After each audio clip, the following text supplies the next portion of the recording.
mi componente secundario viene a ser la hipófisis, y la hipófisis está compuesta por dos partes: adenohipófisis, hipófisis anterior, y la neurohipófisis, hipófisis posterior. Y por último tengo mi componente terciario, que es el hipotálamo. Entonces, veamos, de esa columna, el último. ¿Qué hormona se produce en el hipotálamo? Perfecto. ¿Qué viene a ser con nombre completo? Hormona liberadora de tirotoprina. Que en hipotálamo son liberadoras. Hormona liberadora de la Tirotropina. de la TSH, de la tirotropina, ¿no? Que es el otro nombre de la TSH. Muy bien. Y en la adenohipófisis tengo células tirotropas, que la TRH actúa sobre las células tirotropas de la adenohipófisis para producción de la TSH, ¿correcto? Y finalmente la TSH actúa sobre mi componente primario para la producción de T4, que era mi hormona inactiva, y T3, que era mi hormona activa. Listo. Entonces, como hemos dicho que en hipertiroidismo pido TSH, T4 libre y T3, ¿ya? Entonces vamos a tener T3 libre y T3 total, que ya pedí. Entonces vamos a imaginar que el resultado me sale alto. Entonces, ¿qué significa? Que si yo produzco demasiada T4 libre y demasiada T3, ¿cómo tendría que estar mi TSH? ¿Bajo? ¿Aumentada, disminuida? ¿Disminuida? Disminuida, perfecto. Entonces recordamos, la TSH es como si fuera la mamá y la T4 libre y la T3 como si fuera la hija. Si la hija se está portando demasiado, se está súper acelerada, la mamá va a querer limitar un poco la aceleración que tiene la hija. Entonces la respuesta normal va a ser por retroalimentación, que disminuya. ¿Cuál es el diagnóstico ahí? Hipertiroidismo primario. Primario, ¿por qué? Porque el problema es en la tiroides. Por eso es que hemos empezado y hemos visto que la T4 libre y la T3 están mal. Pero la otra opción es que me salga normal el examen. O sea, mi T4 libre normal y mi T3 normal. ¿Ok? Y la TSH, vea la TSH y salga suprimida. ¿Qué pasó?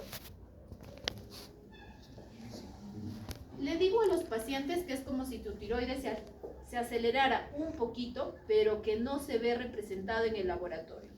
O sea, está un poco acelerada, pero no es que esté funcionando demasiado. Y eso ha generado la respuesta de la TSH y se ha disminuido. A eso, ¿cómo se llama? Un hipertiroidismo subclínico.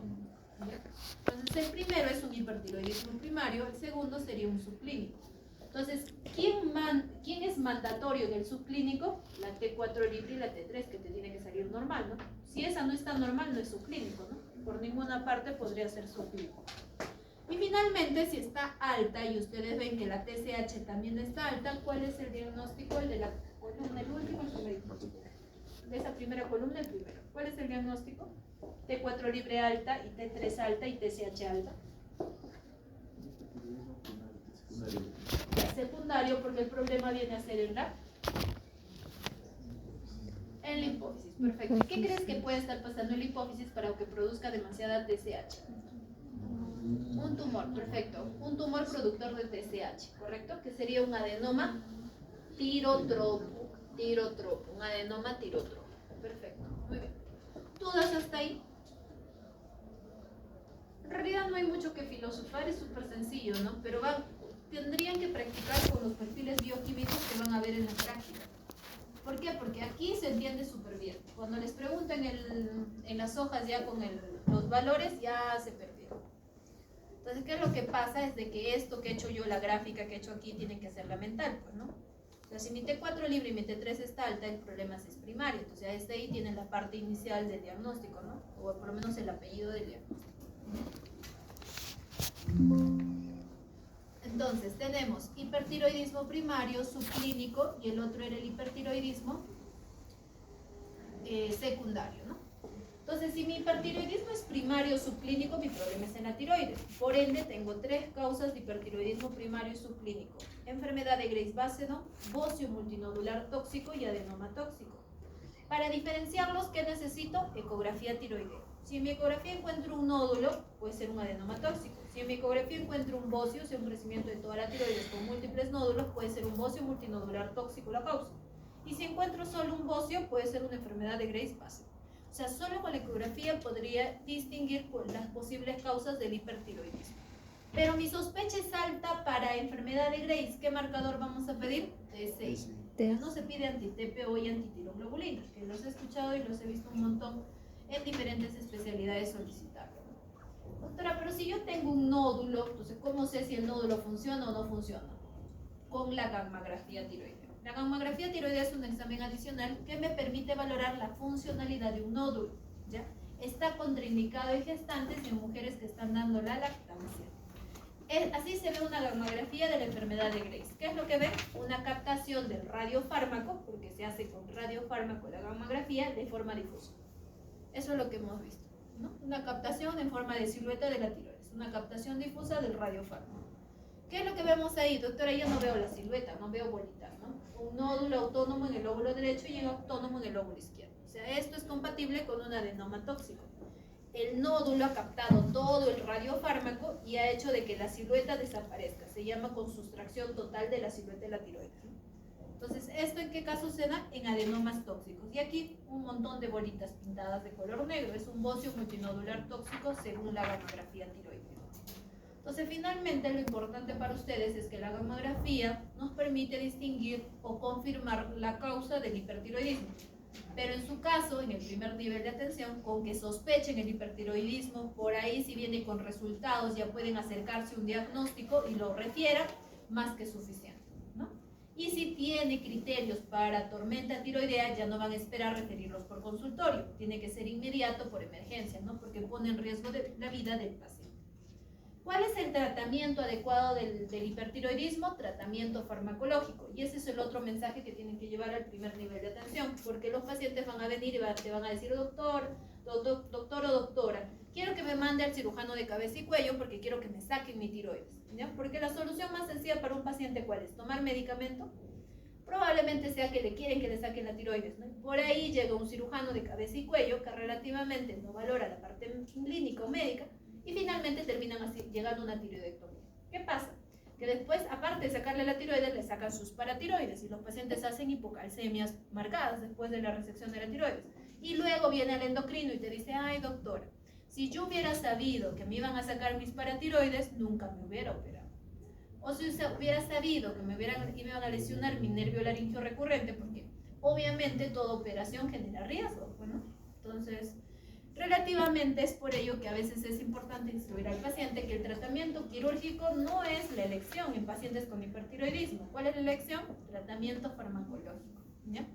Entonces, la cirugía y la terapia con yodo son más efectivas para disminuir de forma permanente la producción de hormona tiroidea. Pero el paciente, ¿cuál es su primera opción entre cirugía y terapia con yodo?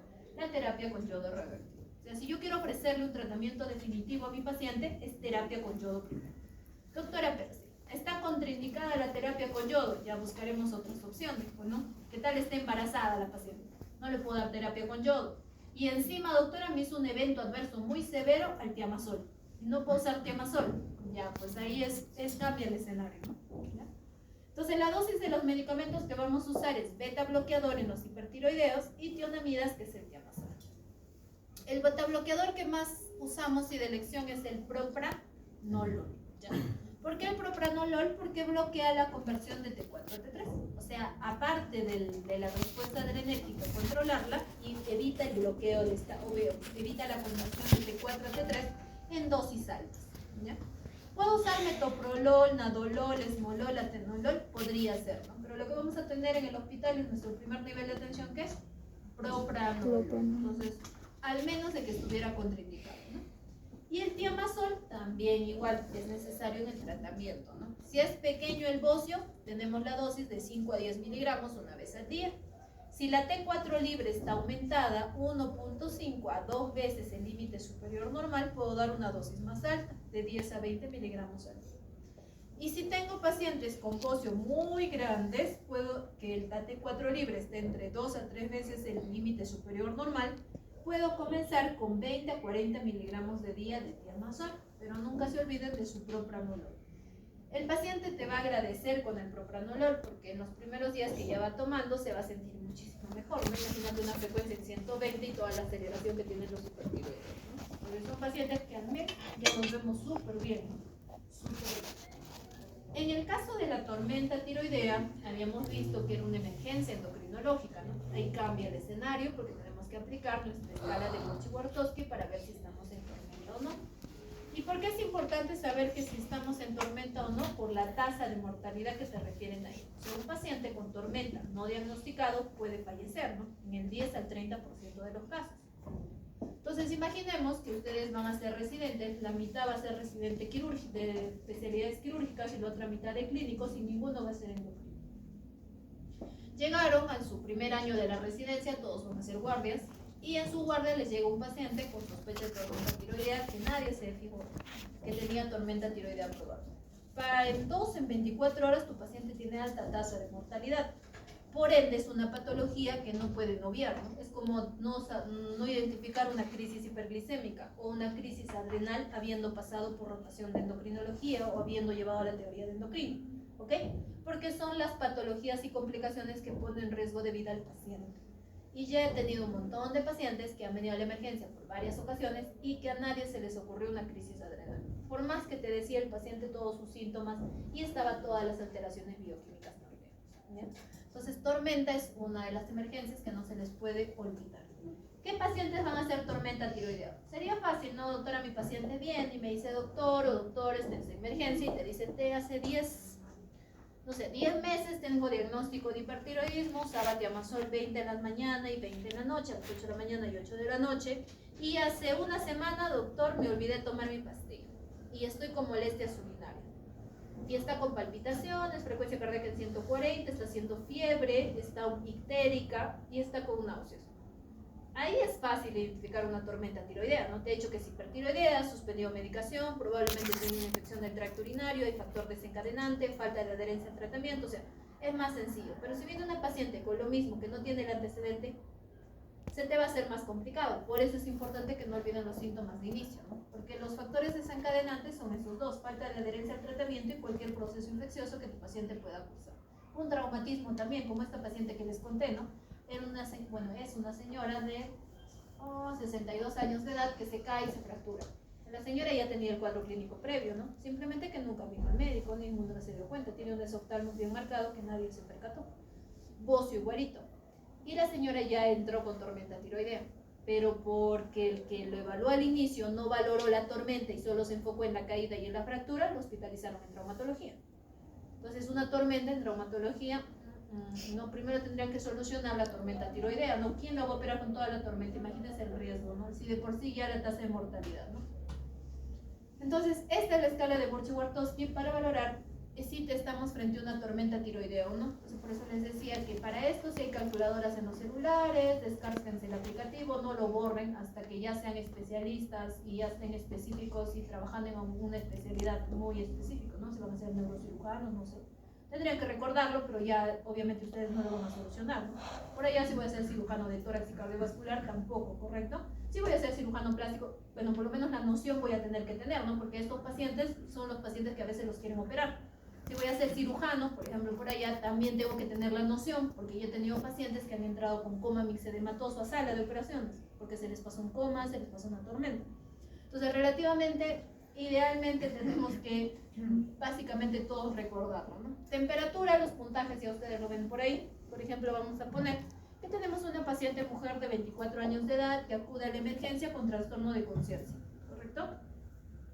La mamá refiere que el paciente no tiene ningún antecedente personal, antecedentes familiares tampoco hay, y cuando ustedes examinan a la paciente, aparte del trastorno de conciencia, tiene una frecuencia cardíaca que está en 125, ¿ya? Vamos sumando, frecuencia cardíaca en 125, tiene temperatura en 38.95, está con trastorno de conciencia, no se olviden. La mamá refiere que no ha hecho diarreas, no ha hecho náuseas, no ha hecho vómito, pero ustedes al examinarle, la paciente tiene ictericia en escleras y aparte de ello tiene un edema a nivel de miembros inferiores. ¿Ya? Y por ahí la mamá recuerda de que hace unos 4 o 5 días atrás ha estado con disuria y polaquiuria. ¿Ya? ¿Cuánto suma la escala de Borchy-Wartowski?